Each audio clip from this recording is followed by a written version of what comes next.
First and foremost, welcome to the experience. I'm your host, Stephen the Dream. This is This, That, and the Third interview series. Want to give a huge shout out to Carolina Vintage for housing the interview today.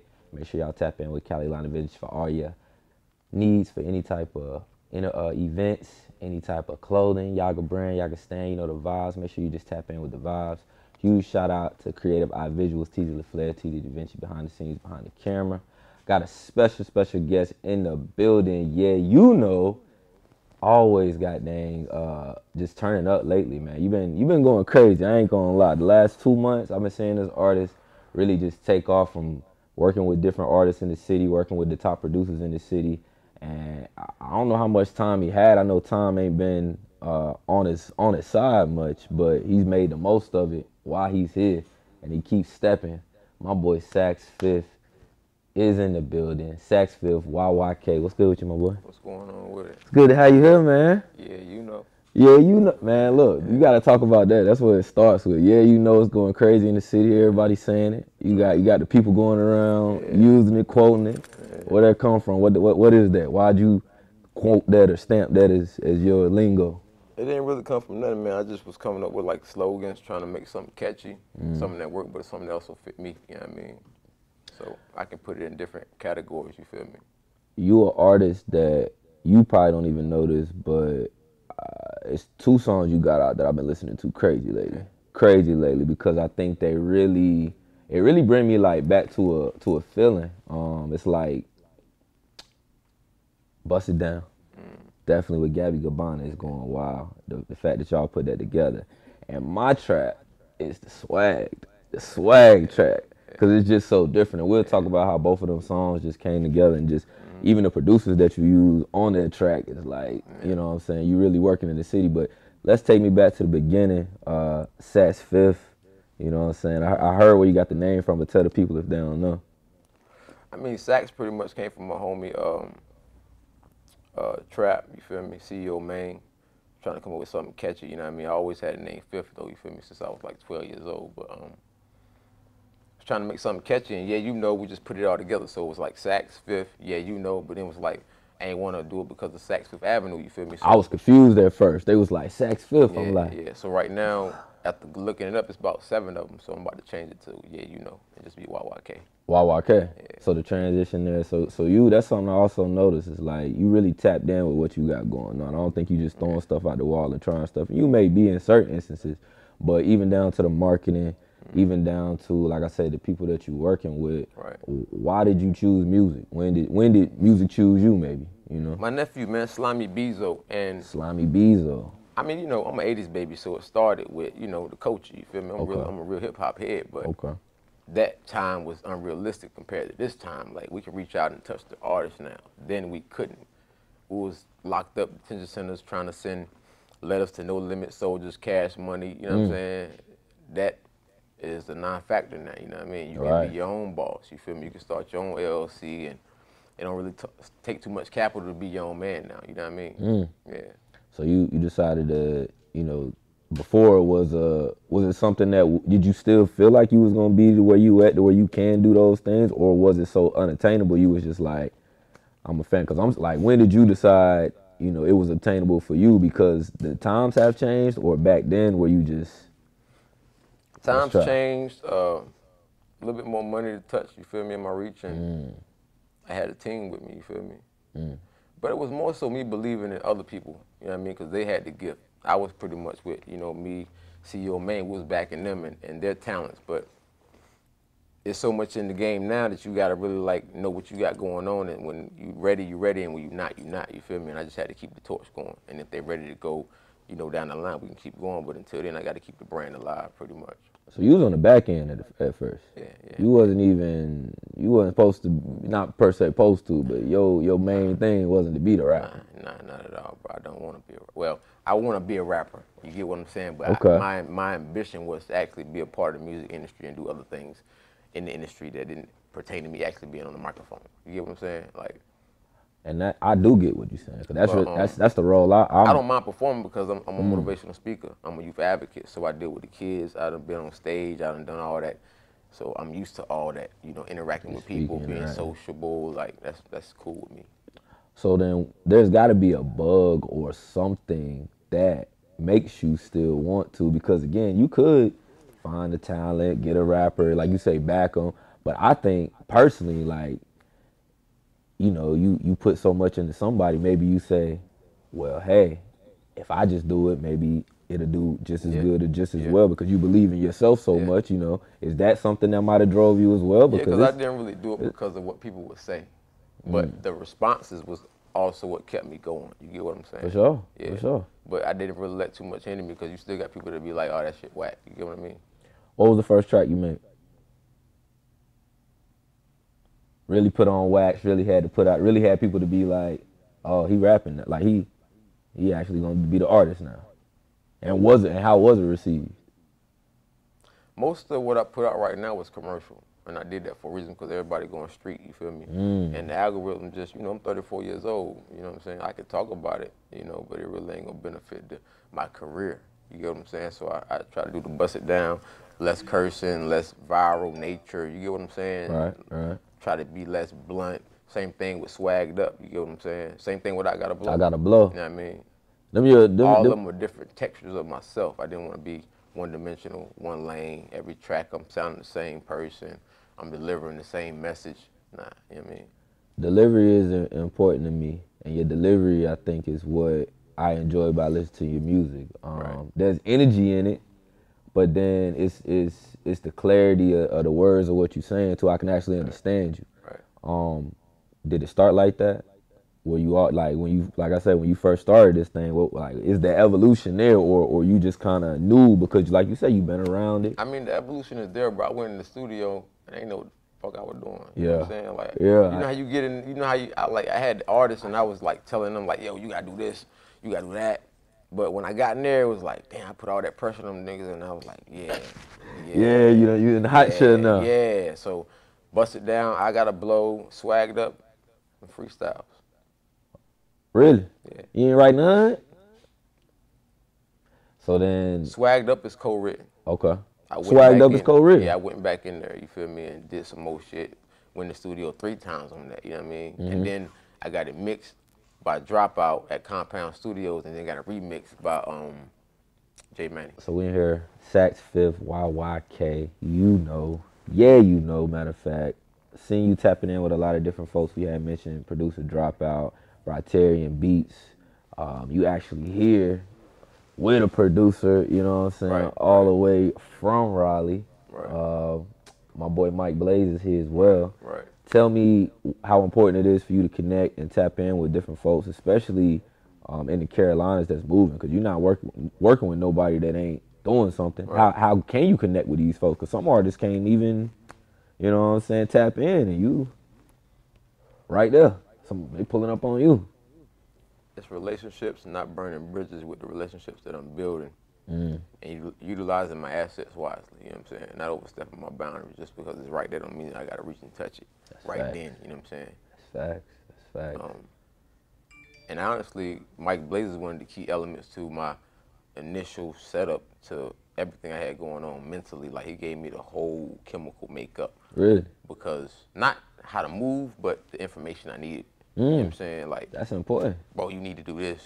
Oh, this is what's going on. No, they lying to you. Don't do that. And I done got robbed. He done, you know, stop that, and, you know, bro, they taking advantage of you. Just don't give them no money. You know, do this and then see what happens. And, you know, every time he just, you feel me, his information, his intelligence with the game, it just helped me, you know, keep moving with ease. Because a lot of the things that was going on, man, you know, it make a nigga want to stop, you feel me? Stop playing hurt somebody. That and make you want to just stop playing around the industry, you know what I'm saying? Because this right here is a whole lot of scamming going on. Like, I was going to ask you, as an artist, how dangerous do you think it is to move around as an artist without information? Like, without the correct information?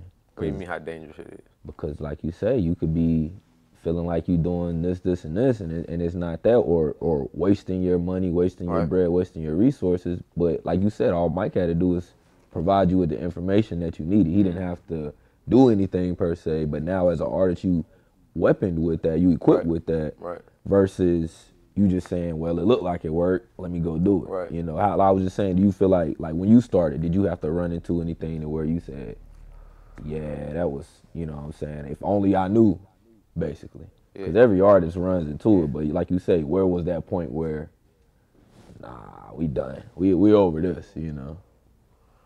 I ain't never really had too many points where I was like, I'm over it, but I had a lot of points where, you know, I was disappointed in the business that I was having with a lot of people who I expected better business Good with. business You know what I'm saying? I love that Man, noise. we had good business with Jim Jones. We had good business with Vado. Yeah. We had good business with Diamond the Crime Mob, Pastor Troy. You know what I'm saying? Then, you know, when it comes to people who are trying to get themselves in the game, those are the ones who like, I had to shut. That goes back to why I deal with the people who are connected. Right. I don't want nobody on my record who can't have a credit to be somebody on the record, because it's like I'm not saying that you are no name. You might got a fire beat, and if you do, I will mess with that beat. Don't get me wrong. But most of the people who I want to mess with has a name in the industry. Right. Their respect is solidified in the industry. You know what You I'm said the resume is important. Like your resume, you said ask people about Juvie. Ask people about, you know, that really know who you are. It's your resume, so why would you associate yourself with people that ain't? Everywhere I go, I change my name, so every yard I'm on, but the people who know me know what's up. You know what I'm saying? Right. Yeah. I'm gonna take a chance at this. We got Saks5thh.YYK in the building. You had a interesting upbringing. You know, I don't know how much you want to speak on it or what the extent we can talk on it today, but middle school and high school wasn't the same for you. You know, you ain't. You know, you might flex a little harder or stun a little more because, like I say, time ain't always been on your side. What does that mean to you? I'll say in terms of having that opportunity, but do you want to talk about what, you know, your early life was like at all? I give you a little bit. For sure. What you want to talk about, the good, the bad? I mean, let's start with the good. Like, you know, where you from initially? You know, where you really your roots at? Williamston, North Carolina. Williamston? Yeah, Martin County, by Greenville, Rocky Mount. Okay. Yeah. Population, I can't be too much, huh? Like 7,500, something like that. 7,500. Yeah. Okay. So like that. No, don't quote me though. Big name come out. Anybody we would know? I really need to look it up. You know anybody we would know of notability besides Saks5thh.YYK? You trying to think? I don't want to leave nobody out. I mean, you got a lot of people, man. I just don't want to say names and. No. I'm just saying, is it a place that? Because I've never heard of it personally. You okay, know? you know, you got PD Pablo out of Greenville. You feel me? Okay. Okay, for sure. Man, you got some. Who else we got out of Kinston? We got a football player out of Kinston. A few out of Greenville. You know, Greenville is ECU. Right. Okay. I think old girl from Living Single she from Princeville. Okay, so it's all in that. Got culture in there, you know what I'm saying? But it's not. I'm more trying to get a vibe. But did you get to see any hood stars coming up? Anybody that you knew? Oh man, he went to the league, balled. He was gonna rap. He went. Okay. Where I come from, man, you lucky to make it out. Yeah, where I come from, you lucky to be in a better situation 10 years from where you're at. You know what I'm saying? Like you gotta have that real go in you. You know what I'm saying? You gotta have that initial push to want something in life. You know what I'm saying? Otherwise, you're gonna lay dormant forever. You know what I mean? Single parent home, both parents. What was it like? Single parent. Yeah. Siblings. I got a sister by my mom, and I got 4 siblings by my dad. Okay. Yeah. Okay. So was there that musical influence around you at all? Did anybody want to rap? Did anybody want? My brother was a beast, man. Travis Sproul. He was like that. What happened? Did he stop rapping or he? Life, man. Kids, life, and back, like I say, back then, you know, 90s, and you know the reality of it was, you know what I'm saying, that won't happen. It was different, like you said. You come from. We grew up in a farming town too. You feel me? So we was doing like. You was on a farm, bro? I wasn't on a farm, but we was. Where we from, like, it's farming. You know what I'm saying? Okay. Like the land, like the majority of the money that flows through them counties is based on farming. Yeah. Land cultivation. What were you supposed to be? What did they tell you were supposed to be when you were young? What was your dream? What did you feel like you were supposed to be? But what did they tell you were supposed to be? You know?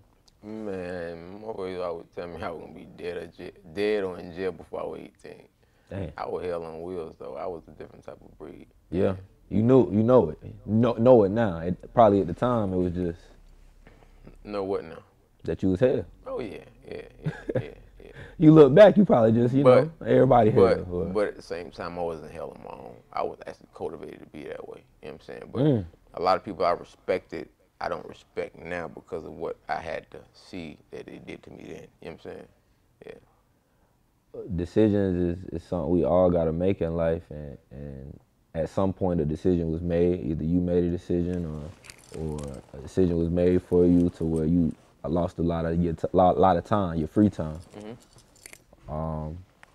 When was that decision, and you know, do you look back and regret it? Is it something that, you know, clearly it changed your life, but what was that time? We ain't gotta speak in specifics of what. Just go back to the whatever the decision was that, you know, ultimately had to put you in that situation. Put it like this: I jumped off the porch when I was almost 8. My story's unbelievable. Before I started, I already told you we. That's why I don't want to talk about it. I already know it's a movie coming. It's I get it.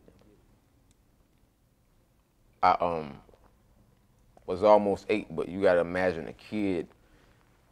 I'm leaving out of the window. School nights, weekends, whatever. You know what I'm saying? My mom think it's 9 o'clock, 10 o'clock. Go take a shower. Go close the door, cut the light off. I'm out the window. Yeah. I'm coming back to 6 in the morning. I'm with everybody who's 16, 17, 18, 19, 20. Damn, you the baby. They on a bag, because you got to remember back then, it wasn't what's now. Cocaine was then. Wu-Tang Clan, Onyx, everybody was, you feel me, professing that. It's the lifestyle. The 80s. Yeah. It's the early 90s. I mean, the 90s, but the 90s. It was the culture then. Right. You know what I'm saying? Right. But I didn't have no place there. You know what I mean? I supposed to have been home with my mom, but nobody really like, yo, get your little ass home, little nigga. Like, they really had me out there doing other shit. But time went on. You know, when you start getting comfortable, they start getting comfortable and start being more shit. I started doing cocaine at 9 years old, you know what I'm saying?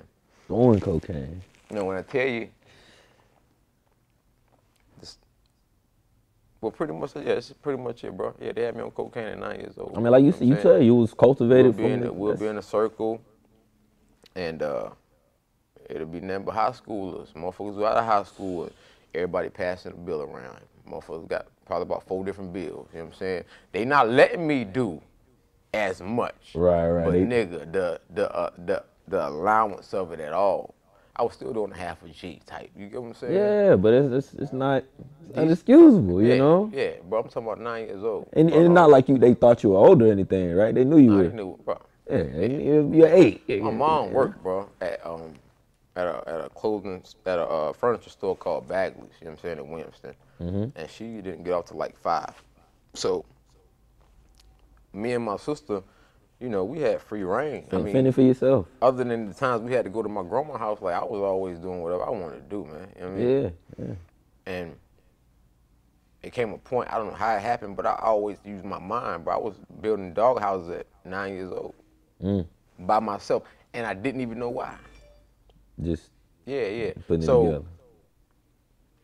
With that, when they introduced me to that, instead of me starting to focus on, like, you know, science things and me coming home with my projects like I was doing before, now I was focusing on the guns. I was focusing on the drugs. So now, this one for the ages. I ain't gonna lie to you. We talking to my dog Saks5thh, keeping it real deal. But what we have to do is kind of channel it down to essentially, like you said, people put you in situations to where, like I said, people make decisions. At that age, you can't make conscious decisions really on certain things. You know what I'm saying? You're in the midst of building your mind, building your life, and the fact that you was even around that. Talk to me about just the factor in decision to where you lost. Like it was no more chances. It was no more. All right, I did this and got away with it. It was, all right, that's it, bro. We'll see when we see you. What do you mean? Did you lose? Like, what was the most time you did? When did you decide, or the last time you did time? Oh, okay. Either the most time or the last time, I'd say. I did 3 different bids, man, from the age of 12 to 21. From 12 to 20. So, yeah, like I said, I've been locked up my whole teenage life. But my last bid was 17 to 21. Yeah. Did you have any ambition to do anything during that time? Did you think you was, like you said, because you wasn't rapping at the time, right? Because it wasn't even like you was. Nah, I was actually, man, it's crazy, man. I was, I was, I had status in the Bloods, High Rise, Polk, and all of the yards I was on, right? And then I was also imam on all of the yards I was on. Mm-hmm. So it was kind of like I had that balance, you know what I'm saying? Okay. But it was still crazy because if you had to get down, I had to get down, you know what I'm saying?